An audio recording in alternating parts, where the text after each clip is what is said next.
I'm going to do a quick rundown of the zones for players that are newer to the game, focusing on things that they really need to know to get playing the game. Again, this is being used with my training wheels format videos, so I'm not going to talk a lot about things like the stack and other things that maybe just don't really matter that much. We're getting to the basic knowledge that you need to play the game.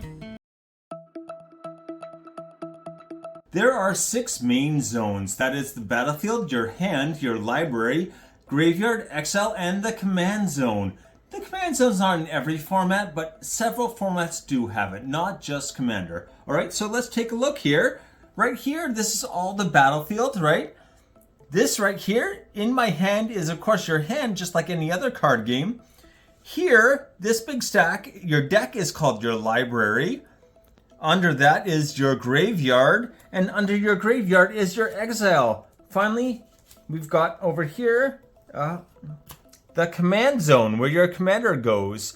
Again, not every format will have this, but there's what? Commander, Brawl, and Oathkeeper that'll all have the command zone. And we're going to talk more about that in a second.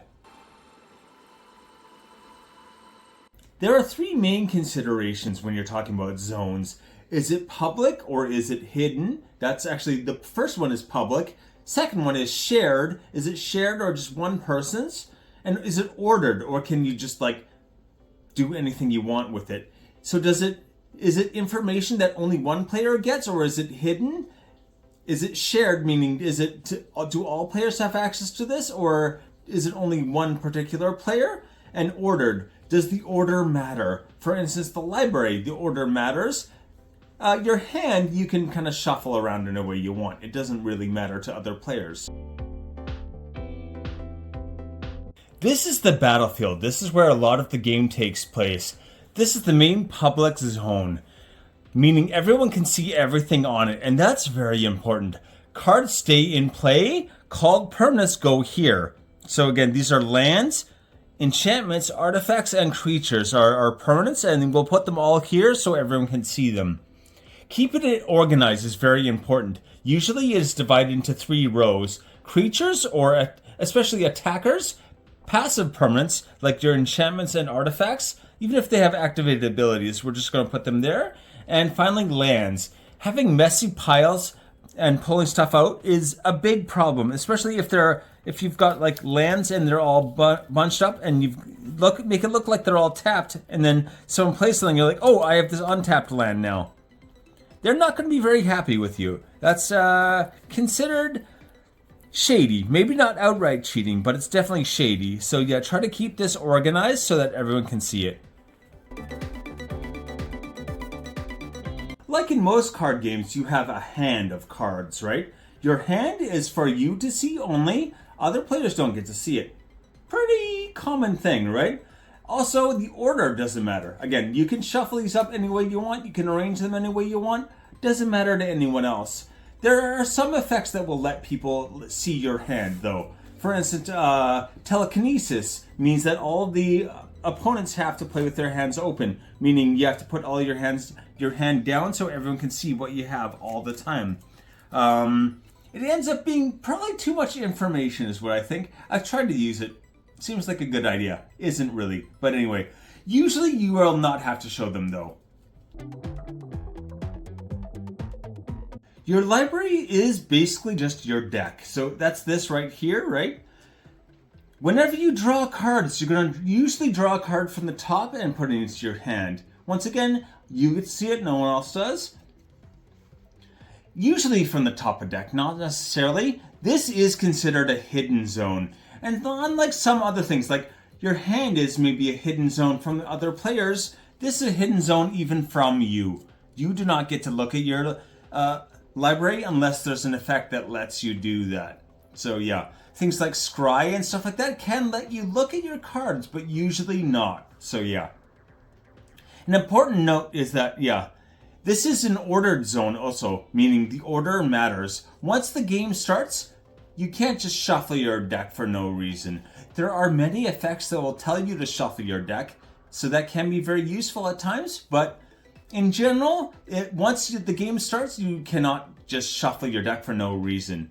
It's very important not to do that. And another thing about shuffling, remember, do not bridge shuffle, where you put your hands out and put the cards, flick the cards down together. You want to do this other shuffle. The graveyard is next. So while this zone does sit on the battlefield, much like your library and everything else, this is considered, first of all, a public zone.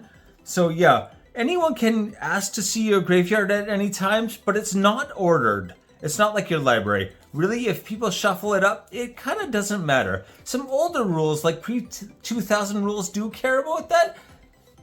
Nowadays, we generally don't, so I wouldn't worry about it. Yeah. There are many effects that will let you pull things back out of your graveyard. Just because something goes to your graveyard doesn't mean it's gone from the game. So a lot of permanents, like creatures, when a creature gets destroyed, it will go to the graveyard. And yeah. Any instants or sorceries, these are called non-permanents, well, as soon as you use them, they go straight to the graveyard as well. So yeah. But there's a lot of ways to get things back out of the graveyard.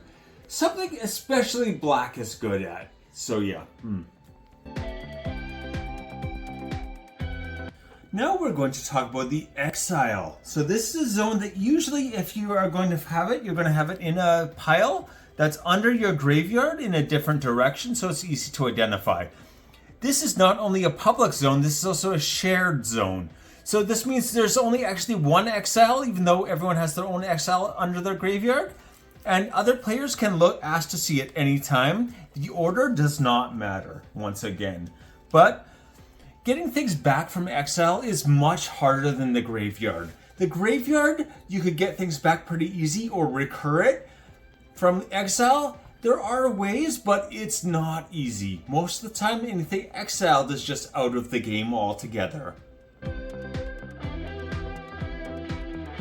Oh, the last one we're going to talk about is the command zone. This is not in every format, as I said before. This is actually just for Commander, Oathkeeper, Brawl. There's a few formats that do use it, but yeah. In general, it is mostly for Commander, is originally for Commander.